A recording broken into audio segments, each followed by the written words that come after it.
बल सियावर रामचंद्र भगवान की जय। उमापति महादेव की जय। आज हम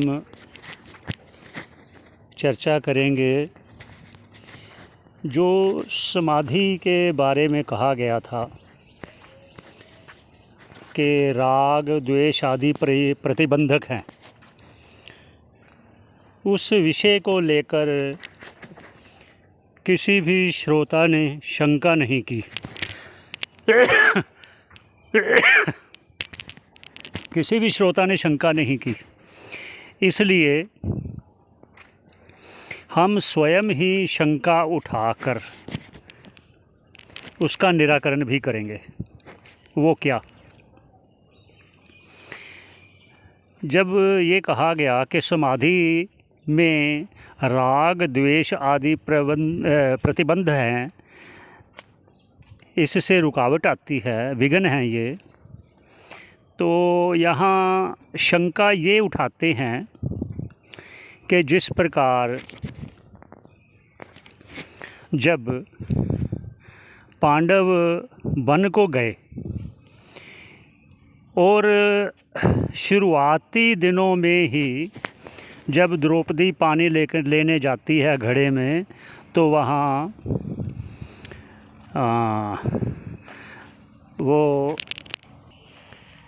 वहाँ जयद्रथ द्रौपदी को देख लेता है, तो वहाँ उसका अपहरण करने का प्रयास करता है। और जब प्रयास विफल होता है तो पांडव उनको पकड़कर, बाकी आप सब जानते हैं, मैं संक्षेप में कहना चाहता हूँ शंका को, उसका निवारण करने के लिए। जब वो पांडव उनको पकड़कर युधिष्ठिर के पास लाते हैं, तो द्रौपदी के कहने पर उसको मृत्युदंड ना देकर उसका सिर के बालों को काटकर 5 चोटियाँ छोड़ देते हैं। तो इससे वो अपने आप को अपमानित समझता हुआ राग और द्वेष और जो कहते हैं ना बदला लेने की भावना से वहाँ से निकलता है। तो दुर्योधन मिलता है उसको। दुर्योधन कहता है आपकी हालत किसने की? तो वो वार्ता आप जब जानते हैं, सब आप सब समझदार हैं। तो वहाँ कहता है अब मैं ना तो हस्तिनापुर जाऊँगा और ना अपने राज्य को जाऊँगा, और मैं प्रतिशोध की अग्नि में जल रहा हूँ।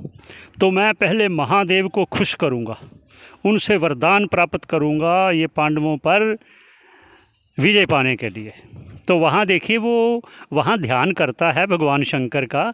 विक्षेप में भी राग, उसको द्वेष हो गया ना, तो वो चाह रहा है कि मैं इसका कैसे इसका विरोध करूँ और जिससे जो अपमान का मैं कैसे प्रतिशोध लूँ। ऐसी जलन में, ऐसी प्रतिशोध की अग्नि में भी उसका दृढ़ निश्चय काम किया। वहाँ बैठ गया, भगवान शंकर की तपस्या की। तपस्या तो ध्यान लगाने पे ही होती है ना। वो ध्यान का जो परिपक्व अवस्था है, जो एक बिना कारण की ईश्वर के प्रेम के लिए और मोक्ष की प्राप्ति के लिए, वो अलग है, वो समाधि है।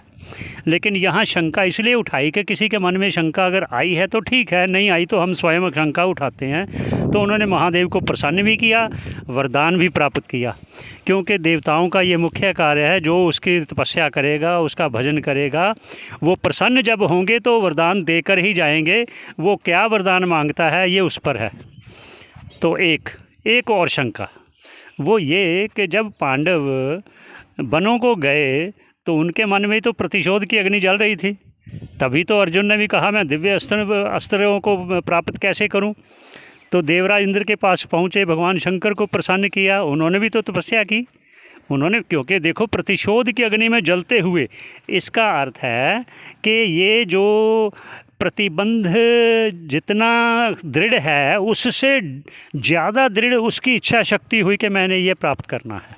ये अर्थ है उसका कि प्रतिबंध, ये पहले एक चर्चा हो चुकी है, वो चर्चा इस विषय पे हुई थी कि मंद प्रारब्ध, तीव्र प्रारब्ध और तीव्रतम प्रारब्ध, उसको लेकर कहा था कि जो विघ्न है उसको दूर करने का अगर प्रयास करता है तो विघ्न अगर जल्दी दूर होता है तो समझो वो मंद प्रारब्ध है, अगर ज़्यादा प्रयास करना पड़ता है तो वो तीव्र प्रारब्ध है, अगर इतना ज़्यादा प्रयास करता है कि दूर ही नहीं होता तो वो है तीव्रतम प्रारब्ध कर्म। बस इतना ये कहना था कि शंका किसी ने नहीं उठाई, मैं स्वयं ही शंका उठाकर उसका निराकरण करना चाहता था, तो किसी के मन में ये ना आए, क्योंकि देखिए सभी श्रोतागण बुद्धिमान हैं, सभी जानते हैं, वेद शास्त्रों का अध्ययन किया होगा, तो इसलिए ये सभी आती हैं। जैसे जयद्रथ की आई घटना तो उन्होंने भी ध्यान तपस्या किया ना, अर्जुन के भी आई, प्रतिशोध में जलते हुए भी उन्होंने तपस्या की ना, भगवान शंकर को प्रसन्न किया, यहाँ तक कि माता दुर्गा को भी किया। तो इस विषय में भी चर्चा करेंगे। इसलिए मैं सभी से ये भी चाहता हूँ कि आप अगर सुनते हैं, श्रवण करते हैं, अगर मन में शंका कोई आती है तो आप ज़रूर कहिए, क्योंकि शंका नहीं होनी चाहिए। अगर शंका होगी तो आप परिपक्व नहीं हो पाओगे, इसलिए शंका का निवारण करना बहुत ज़रूरी है।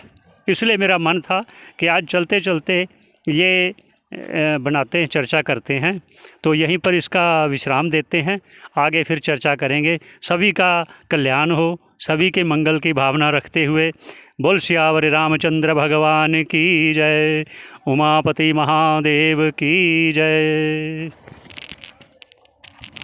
हाँ, तो एक और, आज व्यास पूर्णिमा है, आप सभी को व्यास पूर्णिमा पर विशेष हार्दिक शुभकामनाएं और बहुत बहुत बधाई।